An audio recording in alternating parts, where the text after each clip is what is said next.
বিসমিল্লাহির রহমানির রহিম। আসসালামু আলাইকুম। কেমন আছেন আপনারা সবাই? আলহামদুলিল্লাহ, আমিও ভালো আছি। আজকে আপনাদের মাঝে আমি নিয়ে আসছি গাজরের হালুয়ার রেসিপি। তো এখানে আমাদের যা যা লাগবে গাজর হালুয়া তৈরি করতে, আমি এরকম কিছু পরিমাণ গাজর, প্রায় 250 গ্রামের মতন হবে, গাজরটাকে আমি এভাবে ভালোভাবে ছিলে তারপর গ্রেট করে নিয়েছি। আপনারা চাইলে এটাকে সেদ্ধ করেও ব্লেন্ড করে নিতে পারেন। আমি এখানে গ্রেট করাটা দেখাবো। এই যে এরকম গ্রেট করে নিয়েছি, মিহি করে নিয়েছি। আর লাগবে এখানে পরিমাণ মতো ঘি, লাগবে এখানে দুধ আছে আমার, চাল করা দুধ ঘন করে নেওয়া, আর লাগবে এখানে কিছু পরিমাণ ড্রাই ফ্রুট নিয়েছি, আপনারা যে কোনো বাদাম দিয়ে করতে পারেন। এখানে আমি এরকম কাঠবাদামগুলো এখানে 2-3টা হবে, এখানে ছিলে এরকম কুচি করে কেটে নিয়েছি। আর লাগবে কিছু পরিমাণ কিশমিশ, 2টো এলাচি আছে, আমি থেতো করে নিয়েছি। এটাকে হালকা একটু টালা দিয়ে আপনারা থেতো করে নেবেন, যেন এটা সেন্ট আর ফ্লেভারটা এর সাথে মিলে যায় ভালোভাবে। আর লাগবে 2টো দারুচিনি। তাহলে চলুন আপনাদেরকে হালুয়াটা তৈরি করে দেখাই। এখন আমি চুলার কাছে চলে আসছি। সর্বপ্রথম আমি যা করব, আমি এখানে একটা কড়াই দিয়ে নিয়েছি। প্রথমে যে দুধগুলো আছে সেটা এর মধ্যে দিয়ে দিব। বিসমিল্লাহির রহমানির রহিম। চুলার আঁচটা এই পর্যায়ে বাড়ানো থাকবে। গ্রেট করা যে গাজরগুলো আছে সেটাও এর মধ্যে দিয়ে দিচ্ছি। বিসমিল্লাহির রহমানির রহিম।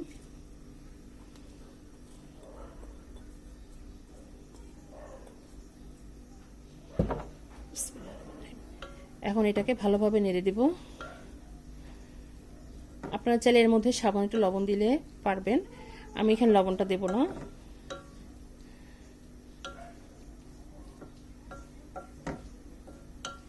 এখন এটাকে ভালোভাবে মিশিয়ে আমরা এটাকে বলক আসা পর্যন্ত আমরা অপেক্ষা করব। যে দুধটা দেওয়া হয়েছে সেটা বলক আসা পর্যন্ত তাহলে আমরা অপেক্ষা করি। আমাদের গাজর আর দুধটা প্রায় বলক চলে আসছে, এই যে দেখুন। এখন আমি একটা কথা বলতে ভুলে গিয়েছিলাম, স্কিপ হয়ে গিয়েছে আমার মাধ্যমে।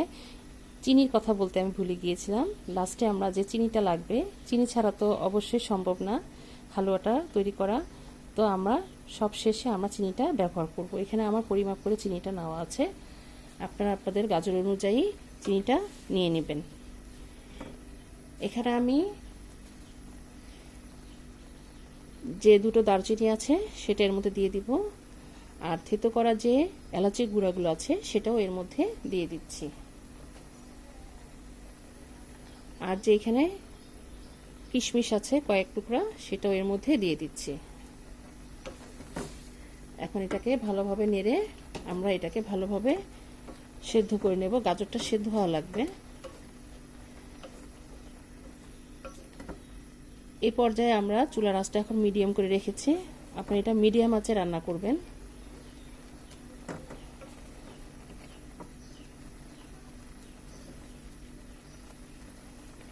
আমাদের দুধটা হালকা একটু টেনে আসলে তারপর এর মধ্যে আমরা চিনিগুলো দিয়ে দেব।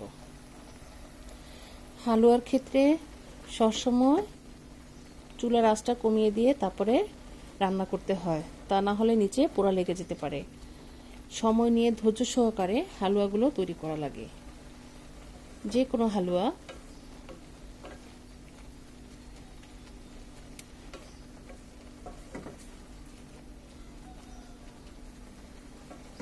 গাজরে প্রচুর পরিমাণে ভিটামিন থাকে, তো অনেক সময় বাচ্চারা গাজরটা খেতে চায় না, এভাবে হালুয়া করে দিলেও বাচ্চারা অনায়াসে সেটা খেয়ে ফেলে।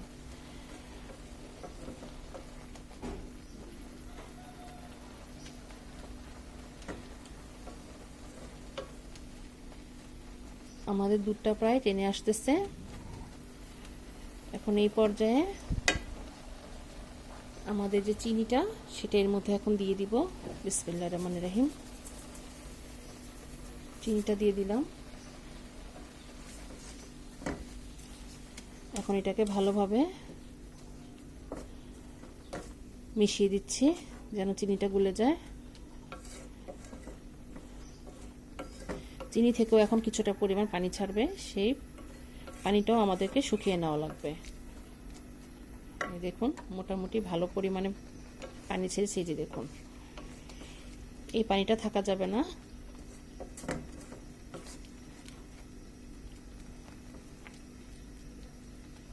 এখন আমাদের পানিটা শুকিয়ে আসা পর্যন্ত আমরা অপেক্ষা করি। আমাদের পানিটা চিনির পানিটা যেটা সেটা প্রায় শুকিয়ে আসতেছে। যে দেখুন কালারটাও মাশাআল্লাহ চেঞ্জ হয়ে আসছে। এখন এই পর্যায়ে আমরা যে ঘি আছে সেটা দিয়ে দিব, যে ঘিটা আছে সেটা দিয়ে দিব। বিসমিল্লাহির রহমানির রহিম।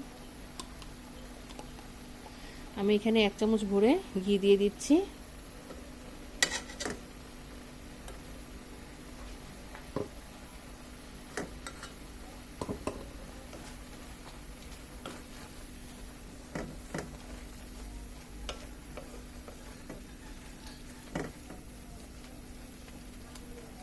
এখন এটাকে ভালোভাবে আমরা পানিটা টানিয়ে নিব, যেহেতু আমাদের ঘি দুধ সব একসাথে হয়ে গিয়েছে একত্র।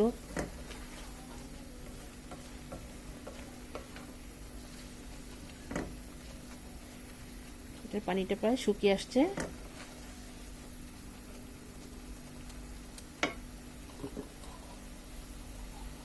আর সামান্য পরিমাণ আমি ঘি দিয়ে দিব এর মধ্যে।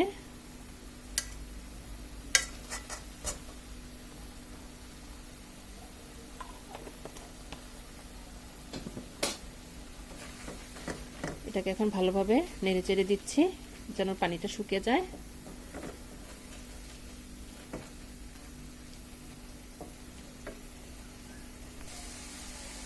এই যে দেখুন এটা প্রায় মিশে আসতেছে।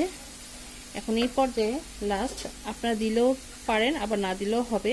দিলে একটু টেস্টটা ভালো লাগে। আমি এখানে কিছু পরিমাণ গুঁড়ো দুধ যেটা আছে সেখান থেকে 1 চামচ পরিমাণ আমি একটু গুঁড়ো দুধ এর মধ্যে দিয়ে দিচ্ছি। 1 চামচ পরিমাণ। এটা টেস্টটা একটু বাড়িয়ে দিবে। দিয়ে দিলাম। এখন এটাকে ভালোভাবে মিশিয়ে দিচ্ছি।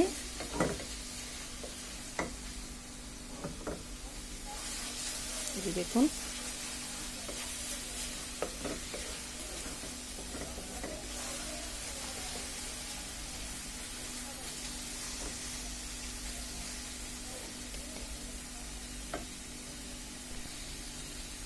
এই যে দেখুন আমাদের হালুয়ার মাশাআল্লাহ কালারটা কতটা ভালো লাগছে দেখতে।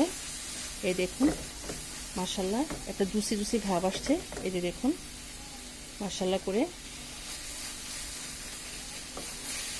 এখন আর চুলায় রাখার প্রয়োজন নেই। এই যে দেখুন আমার কড়াই থেকে ছেড়ে আসছে। এই যে দেখুন একটু লেগে যাচ্ছে না, তার মানে এটা আমাদের কমপ্লিট। হালুয়াটা আমাদের রেডি। তৈরি হয়ে গেল আমাদের মজাদার ইয়াম্মি গাজরের হালুয়ার রেসিপি। মাশাআল্লাহ আলহামদুলিল্লাহ দেখুন দেখতে কত ভালো লাগছে। এটা খেতেও অসাধারণ মজা। আমরা তো সবভাবে হালুয়া তৈরি করি, এভাবে তৈরি করবেন ইনশাল্লাহ। বাসার সবাই খুব পছন্দ করবে। আর প্রশংসা তো আপনাদের হবেই।